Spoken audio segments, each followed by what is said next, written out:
ان الحمد للہ نحمده ونستعینه ونستغفره ونعوذ باللہ من شرور انفسنا ومن سیئات اعمالنا من يهده اللہ فلا مضل له ومن يضلل فلا هادی له واشهد ان لا الہ الا اللہ وحدہ لا شریک له واشهد ان محمدا عبدہ ورسولہ اما بعد فإن خير الحديث كتاب الله وخير الهدي هدي محمد صلى الله عليه وآله وسلم وشر الأمور محدثاتها وكل محدثة بدعة وكل بدعة ضلالة وكل ضلالة في النار.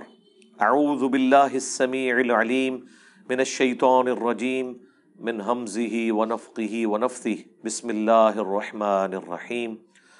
رب اشرح لي صدري ويسر لي امري واحلل عقدة من لساني يفقهوا قولي. بسم الله الرحمن الرحيم.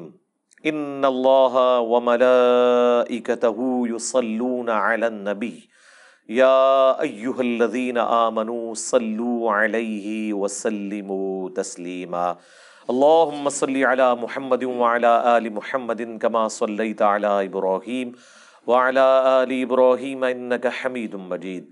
اللهم بارك على محمد وعلى آل محمد كما باركت على إبراهيم وعلى آل إبراهيم إنك حميد مجيد. اللهم ربنا آتنا في الدنيا حسنة وفي الآخرة حسنة وقنا عذاب النار. ربنا آتنا من لدنك رحمة وهيئ لنا من أمرنا رشدا. لا إله إلا أنت سبحانك إني كنت من الظالمين. حسبنا الله ونعم الوكيل. يا حي يا قيوم برحمتك أستغيث ولا حول ولا قوة إلا بالله العلي العظيم. آمين. أعوذ بالله من الشيطان الرجيم. بسم الله الرحمن الرحيم. واسألهم عن القرية التي كانت حاضرة البحر. اے نبی صلی اللہ علیہ وآلہ وسلم پوچھئے ان سے اس بستی کا حال جو آباد تھی ساحل سمندر پر. یہ سمندری جھیلیں تھیں جن میں سے ایک سمندری جھیل کے اوپر بنی اسرائیل آباد ہوئے جب وہ مصر سے نکل کے شام کی طرف آ رہے تھے. صحرائے سینا میں بھٹک گئے. حضرت موسیٰ علیہ السلام کی بد دعا لگ گئی ان کو کیونکہ انہوں نے قتال اور جہاد سے انکار کر دیا تھا. یہ وہ مشہور واقعہ اب آنے لگا ہے جسے اصحاب سبت کا واقعہ کہتے ہیں. ہفتے والے دن کے لوگ یعنی ہفتے کی نسبت کے ساتھ، جس طرح مسلمانوں کے لیے جمعے کا دن ہے، کرسچنز کے لیے اتوار کا دن ہے، یہودیوں کے لیے ہفتے کا دن اللہ تعالیٰ نے مقرر کیا تھا اسپیسیفکلی. گو مسلمانوں کو اللہ تعالیٰ نے اس طرح پابند نہیں کیا کہ صرف انہوں نے جمعے والے دن ہی اللہ اللہ کرنی ہے، وہ تو پوری زندگی کرنی ہے، لیکن ان کے لیے پورا ہفتے کا دن وقف تھا. وہ کوئی اور کام نہیں کر سکتے تھے سوائے اس کے کہ وہ خدا کے ساتھ اپنی کمٹمنٹ کریں گے، پورا دن عبادت میں گزاریں گے. اور ساتھ ہی ساتھ ان پہ دوسری آزمائش یہ ڈالی گئی تھی کہ ہفتے کے دن وہ شکار بھی نہیں کریں گے. مچھلیوں کا شکار جو ان کے لیے گزر بسر کا ذریعہ تھا ہفتے کے دن نہیں کریں گے، باقی دنوں میں کریں، سٹور کر کے کھائیں، کوئی مسئلہ نہیں ہے. لیکن انہوں نے اللہ تعالیٰ کے حکم کی نافرمانی کی. اس کے بدلے میں اللہ تعالیٰ نے انہیں بندر اور خنزیر بنا دیا والعیاذ باللہ تعالی.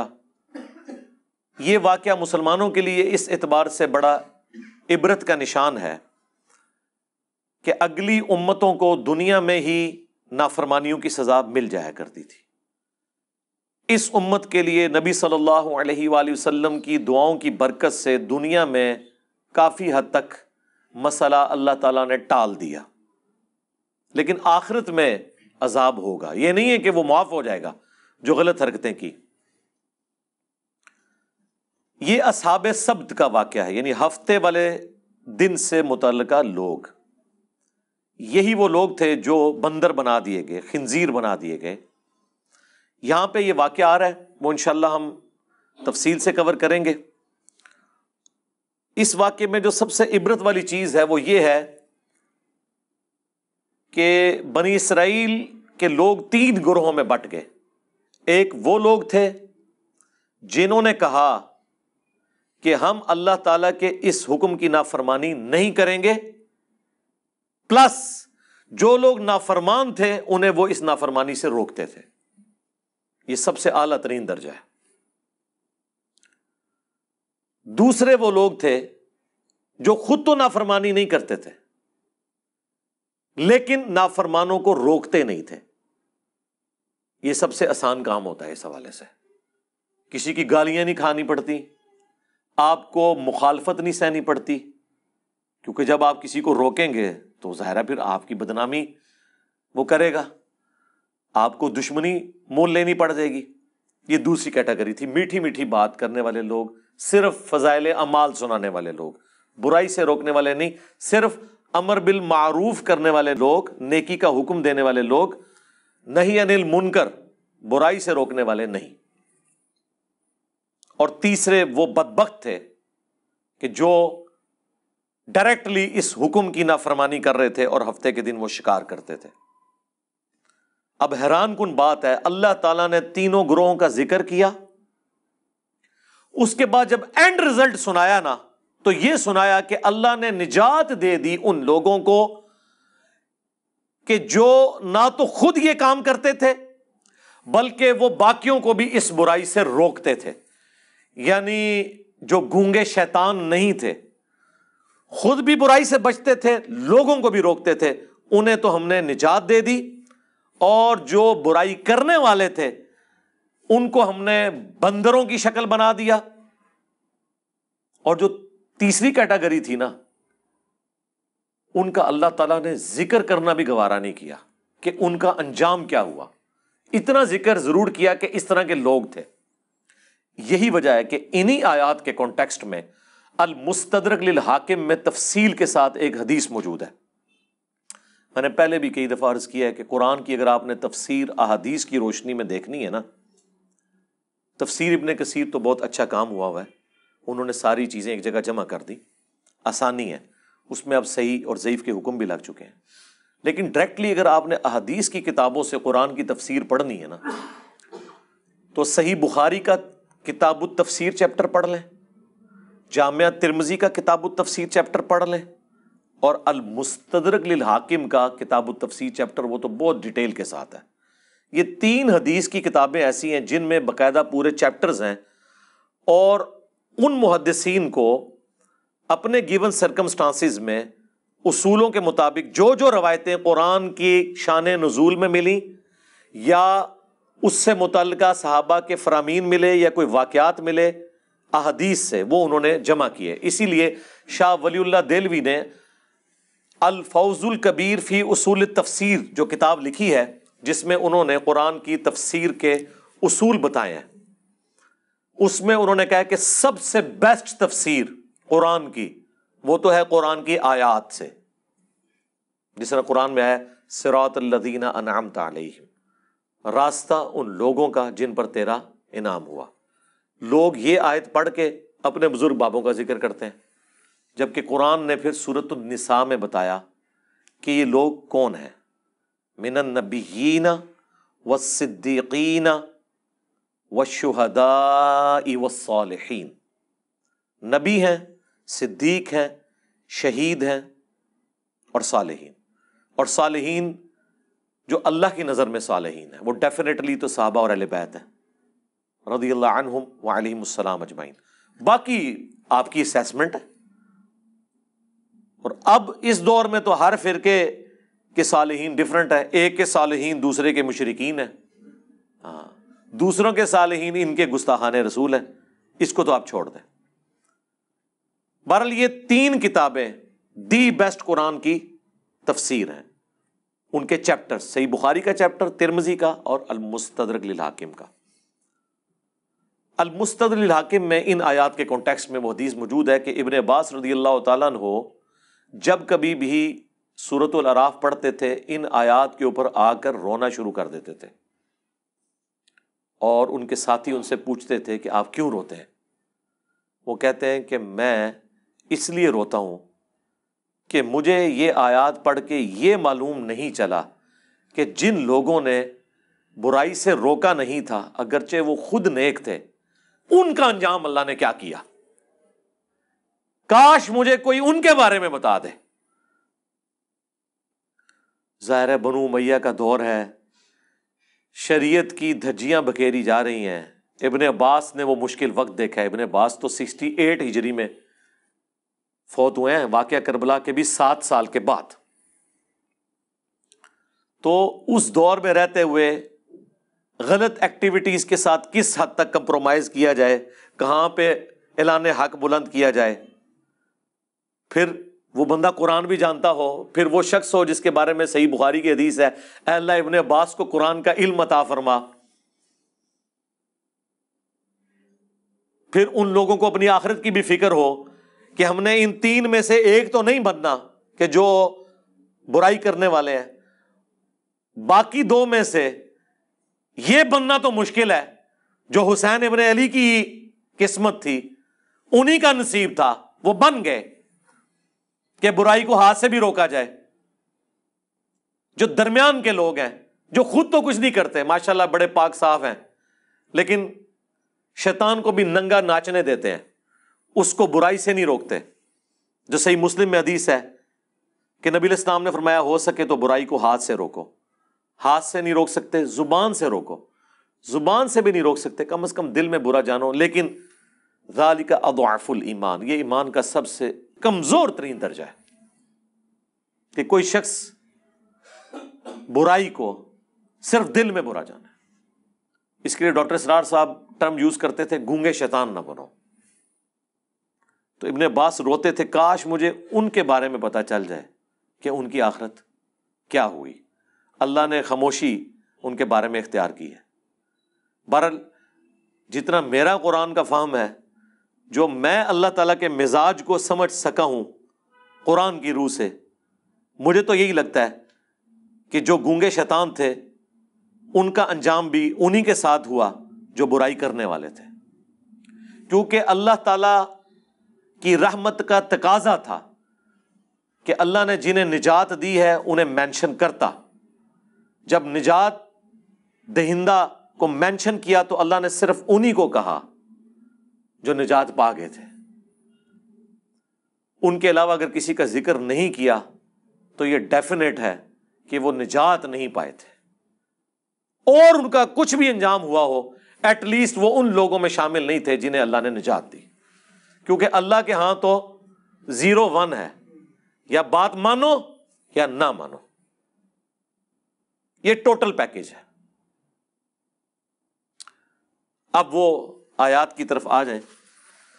پوچھو ان سے اس بستی کا حال جو ساحل سمندر کے اوپر آباد تھی۔ یہ چھوٹی چھوٹی سمندری جھیلیں تھیں جو بعد میں جوڑ کے گوروں نے نہر سوئز بنا دی۔ اس زمانے میں یہ سمندری جھیلیں تھیں جو آباد تھے ساحل سمندر۔ اذ یعدون فی السبت، جب وہ حد سے بڑھ گئے ہفتے کے دن کے بارے میں۔ اب اللہ نے چونکہ آزمائش بنایا تھا، باقی پورے ویک میں مچھلیاں سامنے نہیں آتی تھی، بڑی مشکل سے چند مچھلیوں کا شکار ہوتا تھا، اور ہفتے والے دن مچھلیاں ان کی آنکھوں کے سامنے پھدکتی تھیں۔ مچھلیوں کو بھی پتہ چل گیا تھا کہ آج کے دن ان کے ہاتھ پاؤں بندھے ہوئے ہیں، یہ کچھ کر نہیں سکتے۔ ان کو بھی اپنے ایکسپیرینس سے پتہ چل گیا تھا، تو وہ بھی اللہ تعالیٰ کی طرف سے ان پہ آزمائش مسلط ہوئی کہ ایک بھوکے بندے کے سامنے آپ لا کے مرغن غذائیں رکھ دیں تو ظاہر ہے اس کا تو روزہ ٹوٹے گا۔ اسی کا اللہ نے ذکر کیا ہے، اذ یعدون فی السبت اذ تأتیہم حیتانہم یوم سبتہم شرعا، جبکہ ہفتے کے دن ان کے پاس مچھلیاں پانی پر پھدکتی تھی، سامنے آ جاتی تھی، یعنی انہوں نے چینگے لاندیاں سن کہ ہاں جی پھڑ لو، اب ان کے سامنے آ رہی ہیں آزمائش ان کے لیے۔ وَيَوْمَ لَا يَسْبِتُونَ، اور جب ہفتے کا دن نہیں ہوتا تھا، لا تأتیہم، تو ان کے پاس وہ نہیں آتی تھی. باقی دنوں میں ان کو مشکل سے شکار کرنا پڑتا تھا، ہفتے کے دن ان کے سامنے پھدکتی تھی. اب یہ آزمائش تھی، اسی لیے ہفتے والے دن وہ کثرت میں سامنے نظر آتی تھی. کذالک، اس طریقے سے، نبلوہم بما کانوا یفسقون، ہم نے آزمائش میں ڈال دیا بسبب اس کے کہ وہ نافرمانی کیا کرتے تھے. اس سبب سے اللہ تعالیٰ نے انہیں آزمائش میں ڈالا، ایک مشکل وقت. ظاہر اللہ تعالیٰ کی طرف سے جو آزمائش آتی ہے نا، سب سے بہتر تو یہ کہ آزمائش نہ آئے، اور جب آ جائے تو یہ اللہ تعالیٰ کا خاص کرم ہوتا ہے کہ کوئی شخص اس آزمائش سے بچ جائے.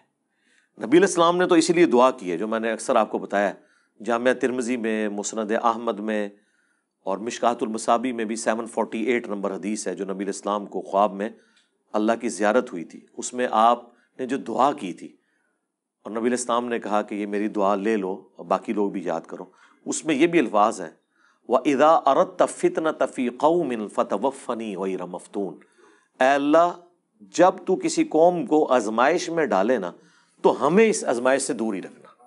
ہاں، یہ نہیں ہے کہ انسان بہادر بن کے کہ اللہ میرے پہ آزمائشیں ڈال اور مجھے صبر دے، نہیں، یہ کہنا چاہیے کہ اے اللہ آزمائش سے دور رکھنا. ہاں، جب کبھی ناگزیر ہو جائے، وَلَنَبْلُوَنَّكُمْ بِشَيْءٍ مِّنَ الْخَوْفِ وَالْجُوعِ وَنَقْصٍ مِّنَ الْأَمْوَالِ وَالْأَنفُسِ وَالثَّمَرَاتِ، تو ٹھیک ہے، اس میں اللہ تعالیٰ صبر دے، سب کچھ ہے. لیکن پہلی پرائورٹی نبی علیہ السلام نے یہی دعا سکھائی ہے کہ اللہ تعالیٰ فتنے میں مبتلا نہ کرے، کیونکہ بڑے بڑے ایمان والوں کے روزے ٹوٹ جاتے ہیں اس طرح کی آزمائشوں میں. جب امام حنیفہ رحمہ اللہ کے اوپر مشکل وقت آیا ہے تو پھر امام حنیفہ ہی کھڑے ہوئے ہیں خلیفہ منصور کے خلاف، باقی ان کے زمانے کے بڑے بڑے علماء مصلحت کا شکار ہو گئے. جب احمد بن حنبل کے دور میں خلق قرآن کا مسئلہ کھڑا ہوا ہے تو احمد بن حنبل رحمہ اللہ نے ہی استقامت دکھائی ہے، باقی کئی لوگ جو ہیں اس زمانے کے جو بڑے بڑے ائمہ ہیں مصلحت کا شکار ہو گئے. تو ہر زمانے میں جو حسینی فکر ہے وہ چند ایک لوگ ہی لے کے چلتے ہیں، سب میں اتنی جرت نہیں ہوتی. تو اللہ تعالیٰ فرماتا ہے کہ بسبب ان کی نافرمانیوں کے ان کو ہم نے آزمائش میں ڈالا. یعنی پہلے بھی ان کے کرتوت ایسے تھے، تو جب کرتوت برے ہوتے ہیں تو بعض اوقات اللہ تعالیٰ آزمائش ڈال دیتا ہے، اور یہ ان کے اوپر آزمائش تھی. وَإِذْ قَالَتْ أُمَّةٌ مِّنْهُمْ، جب ان میں سے ایک گروہ نے کہا، لِمَ تَعِظُونَ قَوْمًا، کیوں تم ایسی قوم کو واعظ و نصیحت کرتے ہو، قَوْمًا اللَّهُ مُهْلِكُهُمْ، کہ جس قوم کو اللہ تعالیٰ ہلاک کر دے گا، او معذبهم عذابا شدیدا، یا انہیں شدید عذاب دینے والا ہے. یعنی کیوں سمجھاتے ہو ان نافرمانوں کو، چھوڑو، انہوں نے اپنی قبر میں جانا ہے، تم نے اپنی قبر میں جانا ہے، چپ کر کے تم تو برائی نہیں کر رہے نا، ان کو ان کے حال کے اوپر چھوڑ دو. ان کا جواب سنیں کیا ہے.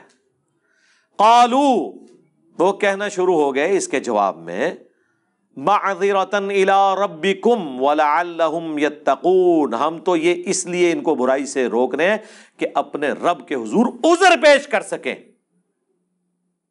کہ یا اللہ جو ہم سے بن پڑی ہم نے برائی کو روکنے کی کوشش کی. اور دوسرا مقصد یہ ہے لعلہم یتقون، کہ شاید ہماری نصیحت سے یہ ڈر جائیں اور یہ بھی اپنی آخرت برباد ہونے سے بچا لیں. یہ سیکنڈری مقصد ہے جو میں اکثر کہتا ہوں کہ ہم یہ جو دعوت و تبلیغ کا کام کر رہے ہیں، لوگوں کو برائی سے روک رہے ہیں، اچھائی بتا رہے ہیں، عقیدے کی خرابیاں ہائی لائٹ کر رہے ہیں، اس میں پرائمری جو ہمارا مقصد ہے وہ اپنی آخرت کی فکر ہے، کسی دوسرے کی آخرت کی فکر نہیں ہے، وہ سیکنڈری چیز ہے.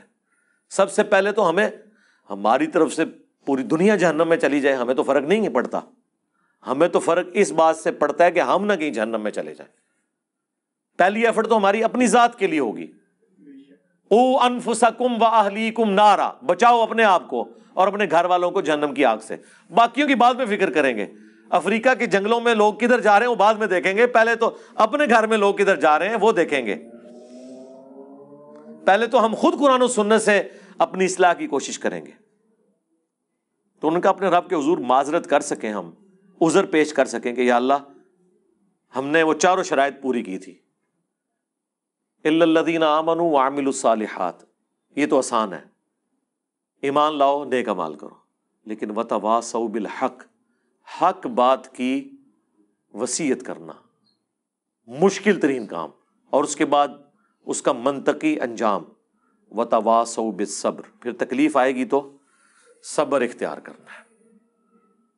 یہ اتنا مشکل کام ہے کہ بڑے بڑے اہل ایمان وہ بھی بعض اوقات کمزور درجے کی طرف چلے جاتے ہیں۔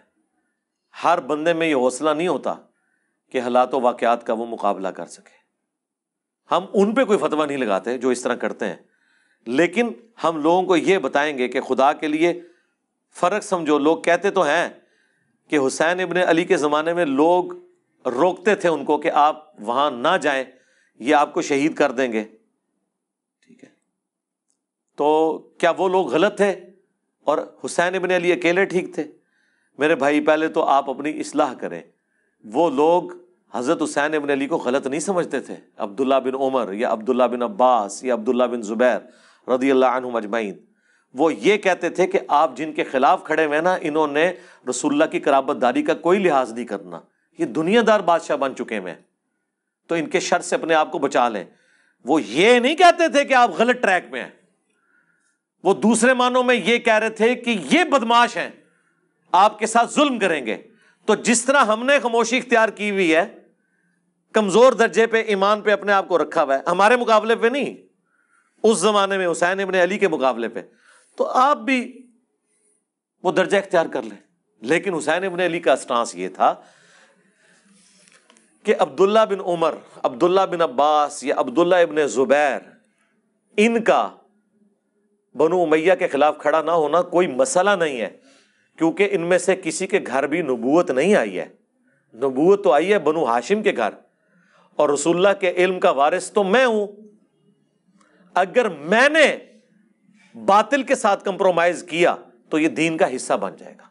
یہی وجہ ہے کہ 3 بر اعظموں نے یزید ابن معاویہ کی بیعت کر لی، لیکن یزید کو ہضم نہیں ہو رہی جب تک حسین نہ کرے، کیونکہ انہیں پتا تھا کہ جب تک حسین بیعت نہیں کرتے تو یہ دھکے سے ہی ہماری حکومت ہے، لیجٹمائز نہیں ہوگی، یہ خلافت نہیں ہوگی، اسلامی حکومت نہیں ہوگی، کیونکہ نبی کے گھر والے ہی نہیں جب اسے مان رہے، تو گارنٹی تو دینی ہے نبی کے گھر والوں نے، باقیوں کی گارنٹی کی کیا حیثیت ہے؟ یہ وجہ تھی۔ تو یہ ہمیشہ کم لوگ ہوتے ہیں اور وہ ڈرتے ہیں کہ یار اللہ کے حضور کیا جواب دیں گے۔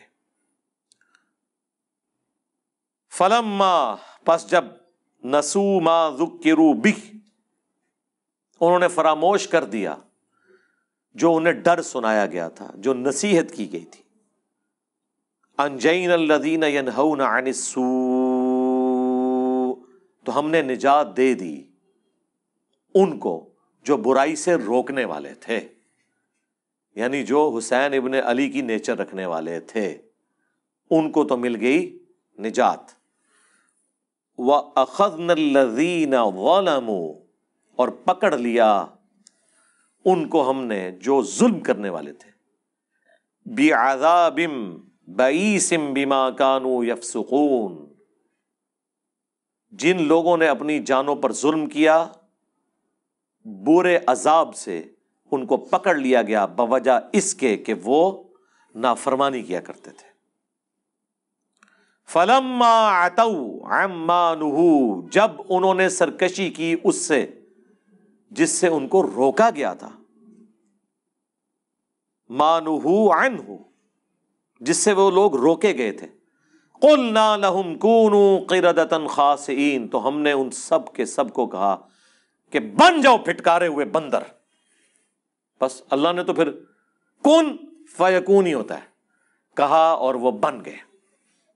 اللہم لا تجعلنا منہم، اللہم احسن عاقبتنا فی الامور کلیہا واجرنا من خزی الدنیا وعذاب الآخرہ، آمین۔ اللہ اکبر۔ اب یہ واقعہ یہاں پہ مکمل ہو گیا ہے۔ دیکھ لیں ان اٹینڈڈ ہے وہ گروہ، اللہ نے 2 گروہوں کا ذکر کر دیا، جو روکنے والے تھے وہ نجات پا گئے، اور جو کرنے والے تھے وہ تباہ و برباد ہو گئے، اللہ نے ان کو بندر بنا دیا۔ لیکن جو تیسری کیٹیگری تھی نا، جو کہہ رہی تھی کہ تانوں کیڑی لوڑ ہے, تسی اپنی قبر ہی جانا ہے, انہوں نے اپنی قبر ہی جانا ہے, آپ کو کیا تکلیف ہے. ان کو اللہ تعالیٰ نے اس قابل بھی نہیں سمجھا کہ ان کے انجام کا ذکر کرے, اچھا یا برا. اللہ اکبر. وَإِذْ تَأَذَّنَ رَبُّكَ, اور یاد کرو جب تمہارے رب نے یہ اعلان کیا تھا, لَيَبْعَثَنَّ عَلَيْهِمْ إِلَى يَوْمِ الْقِيَامَةِ, کہ ضرور اللہ تعالیٰ بھیجتا رہے گا ان پر قیامت کے دن تک, مَن يَسُومُهُمْ سُوءَ الْعَذَابِ, ایسے ان کے اوپر حکمران مسلط ہوں گے, ایسا جابر حکمران ان کے اوپر آتے رہیں گے جو انہیں عذاب دیں گے, برا تکلیف دیں گے دنیا میں. حتیٰ کہ وہ بنی اسرائیل کے جو 2 عروج اور 2 زوال کا ذکر ہے سورہ بنی اسرائیل کے آغاز میں, اس میں اللہ تعالیٰ نے فرمایا ہم نے اپنے سخت لڑائی لڑنے والے بندے مسلط کر دیے. کس کے اوپر؟ بنی اسرائیل کے اوپر, اور انہوں نے بیت المقدس کی اینٹ سے اینٹ بجا دی. اللہ نے ان کافروں کو اپنی طرف منسوب کیا کہ ہم نے یہ مسلط کیے. اس امت کے اوپر بھی اللہ نے مسلط کیے تاتاری, اینٹ سے اینٹ بجائی انہوں نے بغداد کی. اللہ عذاب جب دلواتا ہے نا تو وہ اپنی مخلوق کے ذریعے ہی دلواتا ہے, اور اس وقت وہ مسلط ہوئے ہوتے ہیں. پھر تاتاریوں نے سرکار نہ کوئی بزرگ دیکھا ہے, نہ کوئی غوث دیکھا ہے, نہ کوئی کتب دیکھا ہے, وڈ کے پرے ماریا ہے. سارے بزرگوں کے حالات لکھنے والے جو شیخ فرید الدین عطار تذکرۃ الاولیاء جنہوں نے لکھی ہے, ان کو بھی تاتاریوں نے قتل کیا ہے, بچے کوئی نہیں. ٹھیک ہے, کیونکہ اللہ کی طرف سے تاتاری مسلط ہوئے تھے مسلمانوں پہ.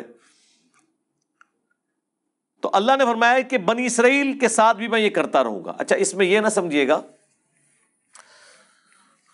کہ ان کے آباء و اجداد کی سزا ان کی اولادوں کو مل رہی ہے, نہیں. بنی اسرائیل میں سے جن لوگوں نے حق قبول کر لیا وہ اس عذاب سے بری ہو گئے. عبداللہ بن سلام جیسے لوگ بھی تو موجود تھے نا, یہودی عالم جنہوں نے اسلام قبول کیا. اس سے مراد وہ ہے بنی اسرائیل میں سے جنہوں نے اپنے آباء و اجداد کی وہ روش چھوڑی نہیں ہے اور پیغمبروں کی نافرمانی کو اپنا شعار بنا کے رکھا.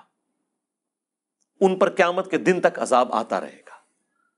جابر حکمران مسلط ہوں گے. ایک تو 8 سے 100 سال پہلے اتنا بڑا حکمران مسلط ہوا ان کے اوپر, ہٹلر. 60 لاکھ یہودی قتل کر دیے. چلے بعض لوگ کہتے ہیں نہیں 60 لاکھ نہیں تھے, 6 لاکھ تھے. سرکار 6 لاکھ بھی تھوڑا بندہ ہے. 6 لاکھ بندے مارنے کے لیے اس نے 100 فیکٹریاں بنائی. اس نے جو کچھ کیا وہ غلط کیا, لیکن جن کے ساتھ ہوا اللہ تعالیٰ کی عذاب کی گرفت میں تھے وہ. ان ربک لسریع العقاب, بے شک تیرا رب عذاب دینے میں جلدی فرمانے والا ہے. لیکن بعض اوقات ڈھیل بھی دے دیتا ہے, لیکن دنیا میں بعض اوقات تھوڑا بہت مزہ ضرور چکھاتا ہے. آخرت کا تو عذاب پکا ہے. وَإِنَّهُ لَغَفُورٌ رَحِيمٌ, اور سائملٹینیس کنٹراسٹ ہے, اور بے شک وہ ضرور بالضرور بخشنے والا مہربان ہے. یعنی آج بھی اگر کوئی دعوت حق قبول کر لے تو اللہ تعالیٰ اس کے اوپر مہربان ہے. وَقَطَّعْنَاهُمْ فِي الْأَرْضِ أُمَمًا, اور ہم نے ان کو بانٹ دیا زمین میں کئی گروہوں کے اندر. یہ بھی اللہ تعالیٰ کی طرف سے ایک سزا ہوتی ہے کہ آپ کی یونٹی ختم ہو جائے. آج مسلمان بھی دیکھیں نا کئی گروہوں میں بٹ گئے ہیں, فرقہ واریت کے اعتبار سے بھی, ایون لسانیت کے اعتبار سے بھی. آج بھی وہ تفریق باقی ہے, اجمی اور عربی والی. سب کانٹیننٹ کے لوگوں کو عربی کس طرح ڈیل کرتے ہیں, اپنے غلاموں کی طرح. تو اس طرح کی تفریق شروع ہو جاتی ہے. پھر صرف جمعے کے خطبوں میں رہ جاتا ہے کہ کسی عربی کو اجمی پر, کسی کالے کو سفید پر, کسی سفید کو کالے پر, کسی سرخ کو سیاہ پر, کسی سیاہ کو سرخ پر. کوئی فضیلت حاصل نہیں ہے. مسند احمد میں جو خطبہ ہے رسول اللہ صلی اللہ علیہ وآلہ وسلم کا حجۃ الوداع کا, تقریروں تک تو رہتا ہے, لیکن جیسے ہی ممبر سے نیچے اترتے ہیں پھر وہ ڈفرنس شروع ہو جاتے ہیں. منہم الصالحون, ان میں سے نیک لوگ بھی ہیں. ومنہم دون ذالک, اور کچھ اور طرح کے لوگ بھی ہیں جو برے اعمال کرنے والے ہیں. وبلوناہم بالحسنات والسیئات, اور ہم نے انہیں آزمایا نعمتیں دے کر بھی اور تکالیف کے ذریعے بھی. لعلہم یرجعون, تاکہ وہ ہماری طرف پلٹ آئیں. یہ اللہ تعالیٰ کا ایک سمجھ لیں ڈیوائن قانون ہے کہ دنیا میں اللہ تعالیٰ بعض اوقات تکلیف اس لیے بھی دیتا ہے کہ شاید اللہ کی طرف لوگ پلٹ آئیں. دنیا کی آزمائشیں اللہ کی طرف رجوع لانے کا ذریعہ بن جاتی ہیں. انڈیویجول لیول کے اوپر بھی آپ دیکھیں گے کئی لوگ ایسے ہیں، گھر میں جوان موت ہوئی، یا ماں مر گئی یا باپ مر گیا، تو وہ پہلی دفعہ جب دفنانے کے لیے قبرستان جاتے ہیں اور اس منظر کو اپنی آنکھوں سے دیکھتے ہیں تو دل میں رقت پیدا ہوتی ہے اور وہ کہتے ہیں کہ ٹھیک ہے اب ہم نے اللہ کی طرف آنا ہے. یہ دنیا میں تکلیف انسان کو بعض اوقات اس اعتبار سے نعمت بن کے آتی ہیں کہ اللہ کی طرف لوگ رجوع لے آئیں. تو اللہ تعالیٰ فرماتا ہے کہ ہم پھر ان کی اولادوں کو، بنی اسرائیل کی اولاد کو جو چلی وہ ساری نسل تکلیف کے ذریعے آسائشیں دے کے ہر طریقے سے آزماتے رہے تاکہ وہ پلٹ آئیں اللہ کی طرف. فَخَلَفَ مِن بَعْدِهِمْ خَلْفٌ، لیکن پھر جانشین ہوئے ان کے بعد وہ ناخلف لوگ، وَرِثُوا الْكِتَابَ، جو کہ وارث ہوئے کتاب کے، يَأْخُذُونَ عَرَضَ هَذَا الْأَدْنَى، اللہ اکبر، جو کہ لیتے ہیں دنیا کا ادنا مال، وَيَقُولُونَ، اور ساتھ یہ بھی کہتے ہیں، یعنی دین بیچتے ہیں. اور ظاہر ہے اس سے مراد عام لوگ نہیں تھے، بنی اسرائیل کے علماء تھے. دین تو انہوں نے بیچنا ہے نا، عام لوگوں نے تو سبزی پیاز بیچنا ہے نا، ان کی تو دین کی دکانداریاں نہیں ہے نا، دین تو انہوں نے بیچنا ہے نا. غلط فتوے، اللہ کی آیات کو بدلنا، بیچنا، یہ علماء کا کام ہے.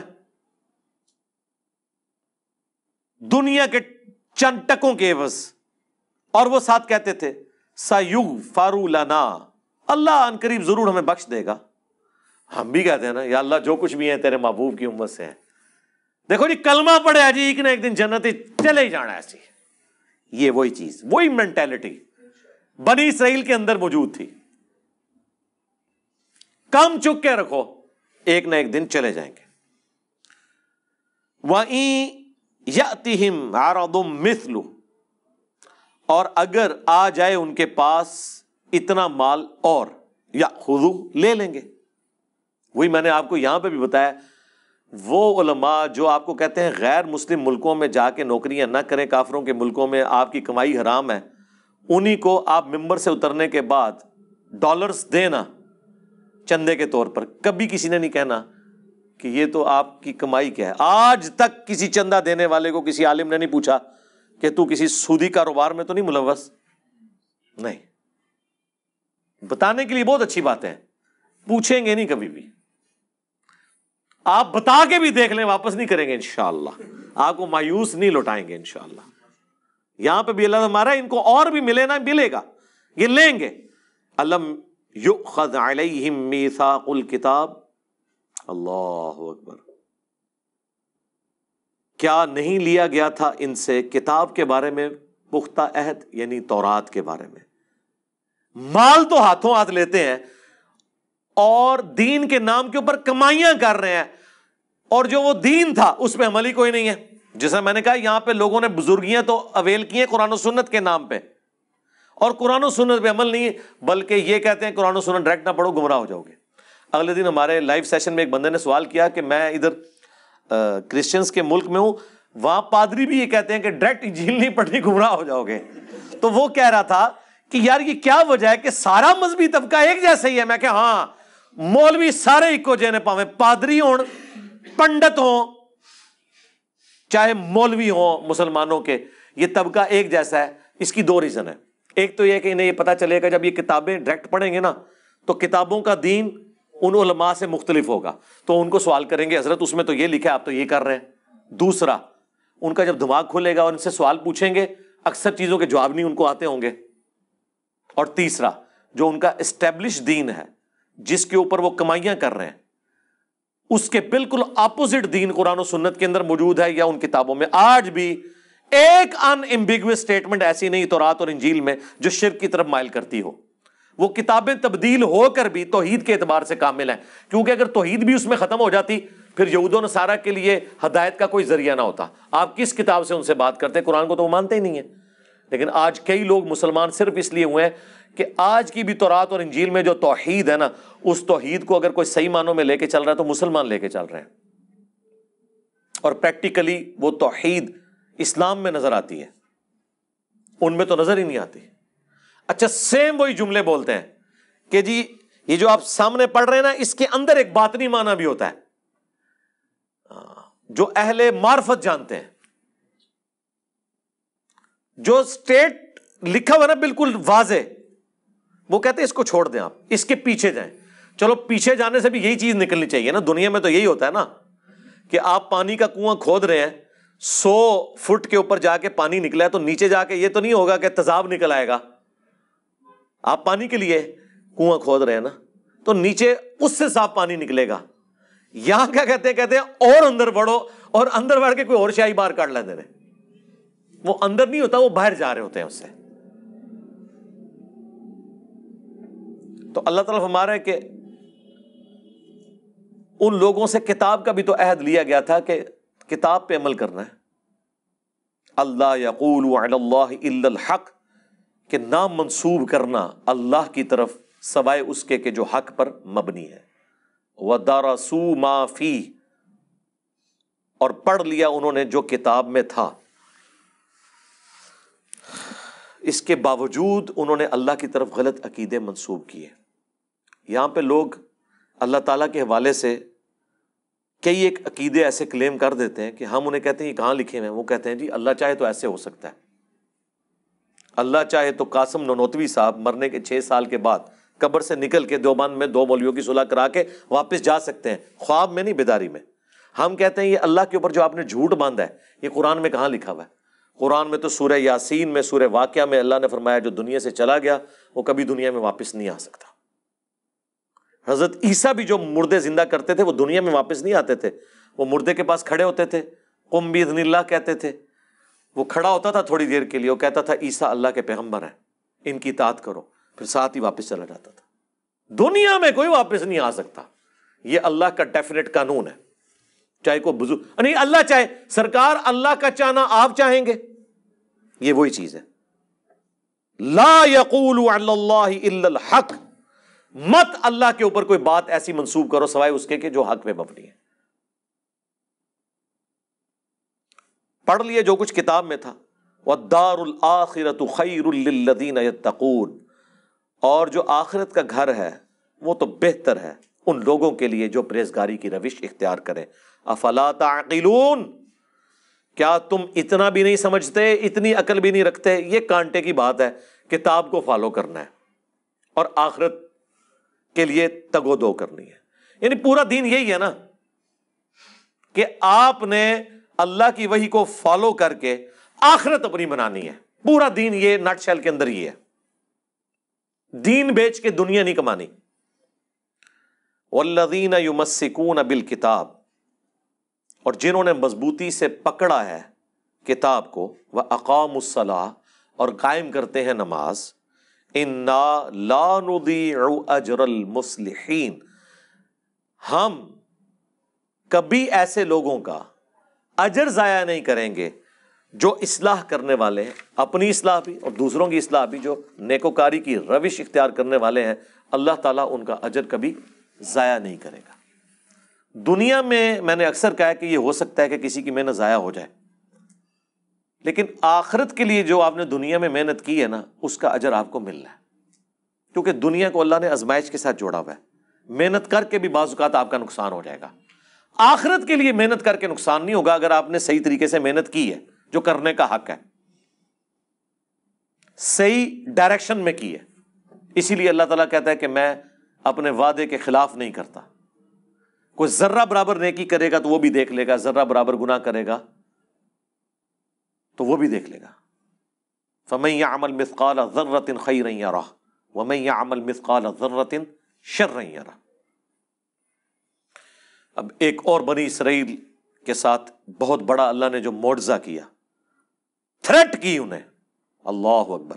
وَإِذْ نَتَقْنَا الْجَبَلَ فَوْقَهُمْ، اور یاد کرو وہ وقت جب ہم نے اٹھا لیا تھا تم پر پہاڑ، كَأَنَّهُ ظُلَّةٌ، یہاں تک کہ وہ سائبان بن گیا، وَظَنُّوا أَنَّهُ وَاقِعٌ بِهِمْ، اور وہ گمان کرنا شروع ہو گئے کہ قریب ہے کہ یہ پہاڑ ہم پہ گر پڑے۔ اللہ تعالیٰ نے کوہ طور پہاڑ کو بلند کر کے بادل کی شکل میں 6 لاکھ بنی اسرائیل کے اوپر کروڑوں ٹن کا پہاڑ ہے، یہ دھمکی لگائی جا رہی ہے پکڑو تورات کو ادروائز ڈگیا جو تھوڑے ہوتے، اتنی وڈنی تھریٹ، خذوا ما آتیناکم بقوہ، پکڑو اس کو جو ہم نے تمہیں عطا کیا ہے پوری قوت کے ساتھ۔ قوت کے ساتھ یہ نہیں ہے کہ مطلب وہ گر نہ جائے، مراد یہ ہے کہ اس کے ایسن کو فالو کرو، اس کی روح کو فالو کرو۔ وَاذْكُرُوا مَا فِيهِ، اللہ اکبر، اور یاد کرو جو کچھ اس کے اندر ہے اسے فالو کرو، لعلکم تتقون، تاکہ تم پرہیزگار بن سکو، ڈر جاؤ۔ تو یہ بنی اسرائیل سے اللہ تعالیٰ نے عہد لیا تھا۔ ظاہر اس وقت تو سب نے کہا کہ بالکل ہی اللہ جو تسی کہو گے ہوئے گا جناب، پہاڑ سر دے ہوتے ہوئے، سر کے اوپر پہاڑ سائبان اور بادل کی شکل میں ہو اور تھریٹ ہو کہ یا تو تورات کو پکڑو ادروائز یہ موت کا پروانہ آیا تمہارے اوپر، اتنا بڑا معجزہ دیکھ کے بھی۔ لیکن بس اس وقت تو انہوں نے عہد کیا، لیکن بعد میں اکثریت نے بھلا دیا۔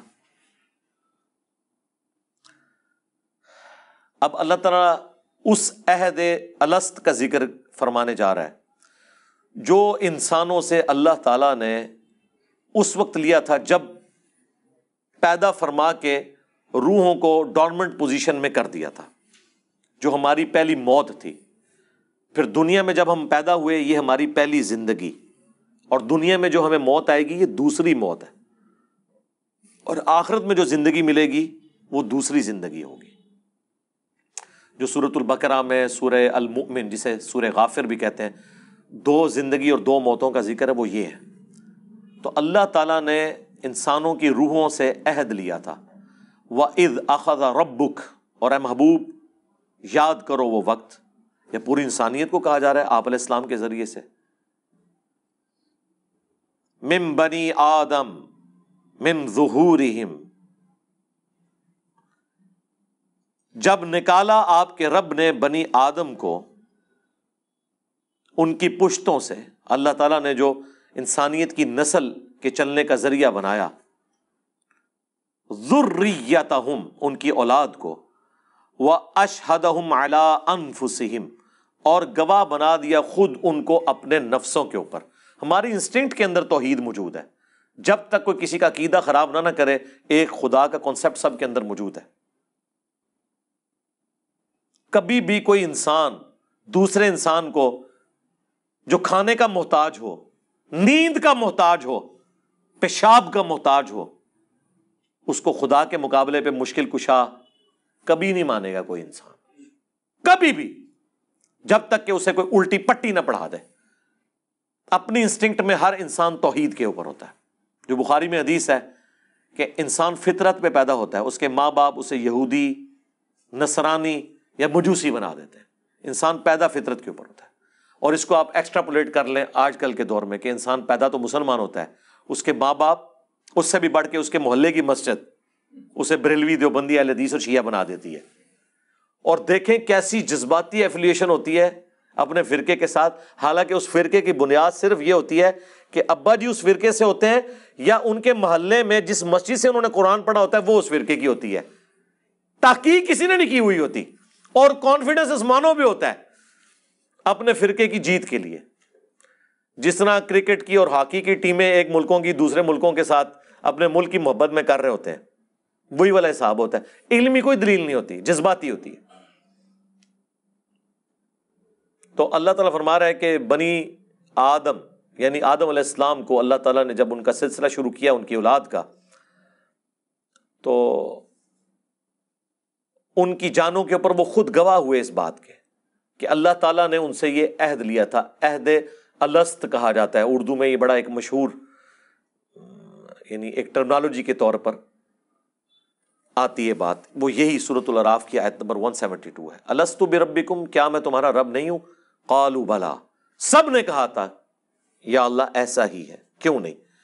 شہیدنا، ہم نے گواہی دی، ان تقولوا یوم القیامت انا کنا عن ھذا غافلین، اللہ تعالیٰ فرماتا ہے کہ یہ ہم نے عہد تم سے اس لیے لیا تاکہ قیامت کے دن تم یہ نہ کہنا شروع کر دو کہ اللہ ہم تو دنیا میں غافل تھے، ہمیں تو پتہ ہی کچھ نہیں تھا۔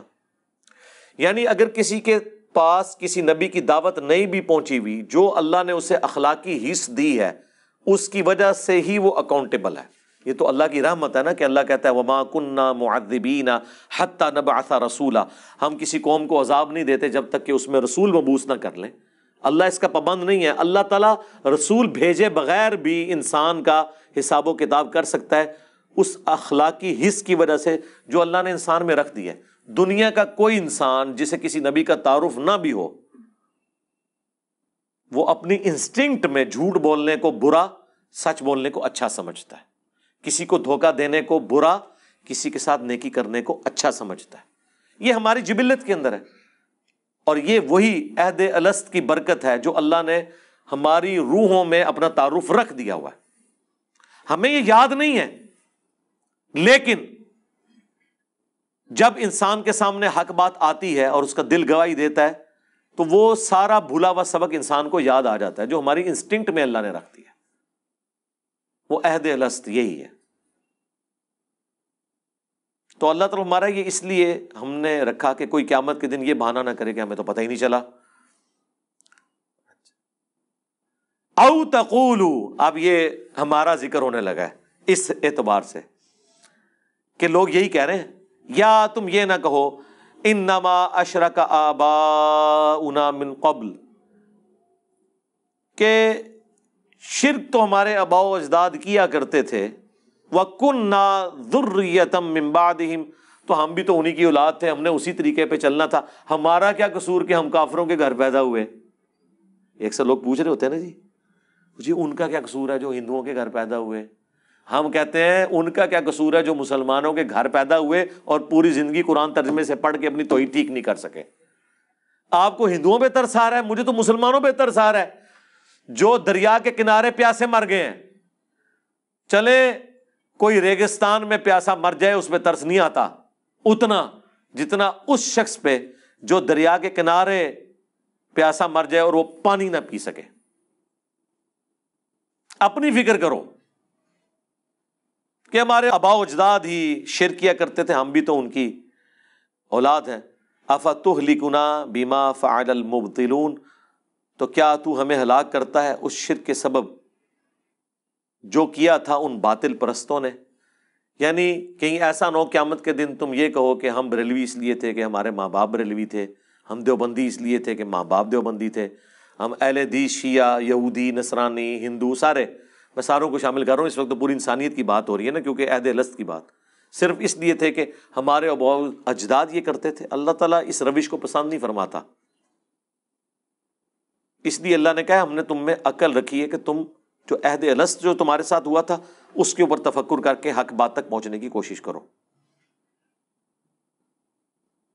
وَكَذَلِكَ نُفَصِّلُ الْآيَاتِ، اور اس طریقے سے ہم اپنی آیات کھول کر بیان کرتے ہیں، وَلَعَلَّهُمْ يَرْجِعُونَ، تاکہ وہ اس میں غور و تفکر کریں اور واپس پلٹ آئیں، کفر سے باز آ جائیں۔ اب میرے بھائیو اگلی دو آیات کے اندر بلعام بن بعورہ کا ذکر آنے جا رہا ہے۔ ہاں، علماء کے فضائل بیان ہونے لگے ہیں، لیکن علماء سو کے کہتے ہیں کبھی کبھی علماء کے فضائل بھی بیان کر رہے ہیں، دیکھیں یہ اب قرآن میں جب آئیں گے تو ہم بیان کریں گے۔ بلعام بن بعورہ، بلعم بن بعورہ بھی اور بلعام بن بعورہ یہ دونوں الفاظ کے ساتھ تفصیل ملتی ہے۔ المستدرک للحاکم میں جو میں نے شروع میں تعارف کرایا، قرآن کی بیسٹ 3 تفسیر کے چیپٹر ہیں، بخاری کا کتاب التفسیر، ترمذی کا کتاب التفسیر اور حاکم کا۔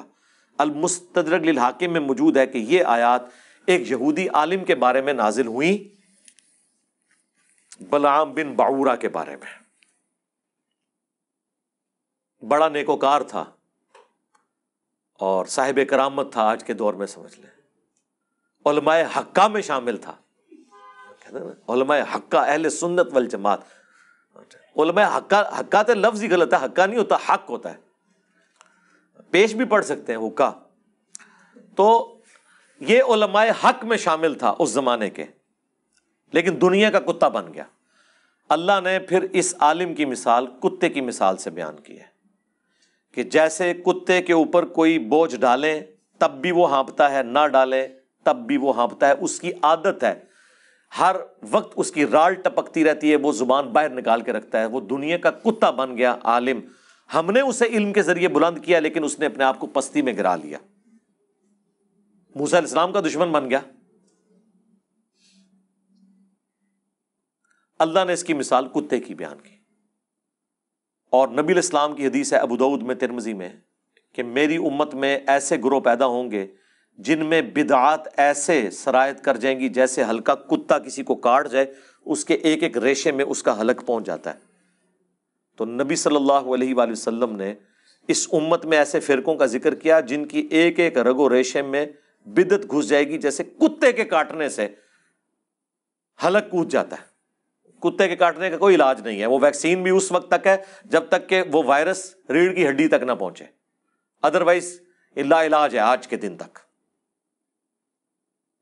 تو اس پہ ہم نے عرض کیا تھا کہ وہ کون سا کتا ہے جو کسی کو کاٹ جائے اور اس کے اندر بدعات راسخ ہو جاتی ہیں؟ علماء، ظاہر ہے کہ کسی طبقے میں دین کے نام کے اوپر برائی کوئی کھلاڑی تو داخل نہیں کرتا، دین کا کسٹوڈین نہیں داخل کرتا نا۔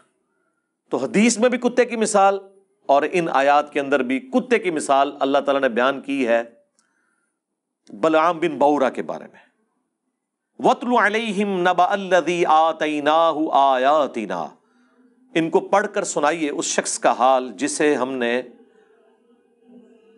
وارث بنایا تھا اپنی آیات کا، علم عطا فرمایا تھا۔ فَانْسَلَخَ مِنْهَا، وہ خود ہی اس سے پٹا توڑ کے نکل گیا، یعنی ہم نے تو اسے بلند کیا تھا لیکن اس نے نافرمانی کی روش اختیار کی۔ فَأَتْبَعَهُ الشَّيْطَانُ، تب اس کے پیچھے لگ گیا شیطان۔ فَكَانَ مِنَ الْغَاوِينَ، تو وہ بھی گمراہوں میں شامل ہو گیا۔ علم دیا تھا لیکن علم پر عمل نہ ہو تو علم کس کام کا؟ جب تک آپ اس سے فائدہ نہیں اٹھائیں گے، اس سے کوئی علم کو اللہ تعالیٰ کنڈیم نہیں کر رہا کہ وہ گمراہ اس لیے ہوا کہ علم والا تھا، نہیں، گمراہ اس لیے ہوا کہ علم کے باوجود اس نے اپنے علم کے مطابق عمل نہیں کیا۔ اگر علم نہ ہوتا تو وہ ویسے ہی گمراہ ہے، اس کا تو ذکر کرنے کی بھی ضرورت نہیں ہے۔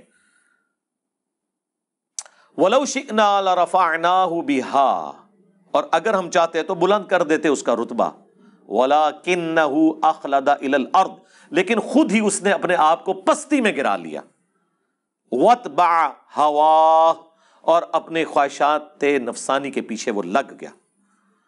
فَمَثَلُهُ كَمَثَلِ الْكَلْبِ، تو اب اس کی مثال ایک کتے کی سی ہے۔ إِن تَحْمِلْ عَلَيْهِ يَلْهَثْ، اگر اس کے اوپر کوئی بوجھ ڈالا جائے تب بھی وہ زبان ہانپے، او تترکہ یلہث، یا اسے اس کے حال پہ چھوڑ دیا جائے تب بھی وہ ہانپے۔ ذالک مثل القوم الذین کذبوا بآیاتنا، یہی حال ہوتا ہے ان لوگوں کا جو اللہ کی آیات کو جھٹلا دیتے ہیں۔ فقصص القصص لعلہم یتفکرون، تو اے نبی علیہ السلام انہیں یہ بات، یہ قصہ بیان کریں، شاید وہ غور و تفکر کریں، پلٹ آئیں اللہ کی طرف۔ ساء مثلا للقوم الذین کذبوا بآیاتنا، کیا ہی بری مثال ہے ان لوگوں کی جو ہماری آیات کو جھٹلاتے ہیں۔ وَأَنفُسَهُمْ كَانُوا يَظْلِمُونَ، اور وہ اپنی ہی جانوں پر ظلم کرنے والے ہوتے ہیں۔ مَن يَهْدِ اللَّهُ فَهُوَ الْمُهْتَدِي، جسے اللہ ہدایت بخشے وہی ہدایت پہ ہوتا ہے۔ وَمَن يُضْلِلْ، اور جسے وہ گمراہ کر دے، فَأُولَئِكَ هُمُ الْخَاسِرُونَ، تو پھر ایسے ہی لوگ ہیں جو خسارہ پانے والے ہیں۔ اللہم اہدنا فیمن ہدیت، اللہم اہدنا الصراط المستقیم، صراط الذین انعمت علیہم غیر المغضوب علیہم ولا الضالین، آمین۔ یہاں پہ یہ قصہ بلعام بن بعورہ کا مکمل ہوا۔ میں نے اس کے اوپر بڑی تفصیلی ایک ویڈیو بھی ریکارڈ کروا دی تھی، وہ آپ دیکھ لیں۔ ایک کتے کی مثال علماء سو کے لیے آئی ہے اور دوسری گدھے کی مثال۔ قرآن میں آپ دیکھیں یہ دونوں مثالیں علماء کے لیے آئی ہیں جو علم کے باوجود اس پہ عمل نہیں کرتے، اللہ کا ان پہ کتنا غصہ ہے۔ عام بندے پہ اتنا غصہ نہیں ہے۔ گدھے کی مثال قرآن میں آئی سورۃ الجمعہ میں۔ علماء یہود کو اللہ نے کہا یہ گدھے کی مثال ہے، جیسا کہ گدھے کے اوپر کتابیں لاد دی جائیں۔ اللہ نے کہا کہ کتابیں لادی ہو نا گدھے پہ، اس کی مثال ہے علماء یہود۔ کیوں؟ گدھے پہ کتاب لاد دیں تو وہ اس کا بوجھ تو اٹھا لیتا ہے، اس کو پڑھ کے استفادہ نہیں کر سکتا۔ تو وہ علماء جو علم سے استفادہ نہ کریں وہ گدھے کی مثال ہیں۔ وہ لوگ جو علم سے استفادہ کر لیں، چاہے وہ ڈگری والے عالم ہوں یا بغیر ڈگری والے، ان کے بارے میں تو اللہ نے قرآن میں فرمایا انما یخشی اللہ من عبادہ العلماء، اللہ کی خشیت اور معرفت صرف ہے ہی اہل علم کو۔ ان کے بارے میں تو اللہ تعالیٰ نے فرمایا قل هل يستوي الذين يعلمون والذين لا يعلمون انما يتذكر اولو الالباب، اے نبی تم فرماؤ بھلا علم والے اور بغیر علم والے برابر ہو سکتے؟ نصیحت تو نہیں حاصل کرتے مگر عقل والے۔ ان کی تو تعریفیں اللہ نے کی ہیں، لیکن ان کو گدھا کہا کیونکہ گدھا استفادہ نہیں کر سکتا۔ لہٰذا وہ علماء جن کے شوکیسوں میں کتابیں رکھی ہوئی ہیں استفادہ نہیں کرتے تو وہ گدھے کی مثال ہے۔ علماء یہود کو پتہ تھا کہ یہ وہی آخری پیغمبر ہیں، نبی امی، ان کی کتابوں میں پروفیسیز موجود تھیں لیکن انہوں نے نبی الاسلام کو نہیں پہچانا۔ آج بھی وہ علماء جو قرآن و سنت کو اپنے شوکیسوں میں سجاتے ہیں اور روب ڈالتے ہیں وہ لمبی لمبی کتابیں درسی نکال کے، عمل کوئی نہیں کر رہے، وہ گدھے کی مثال ہیں۔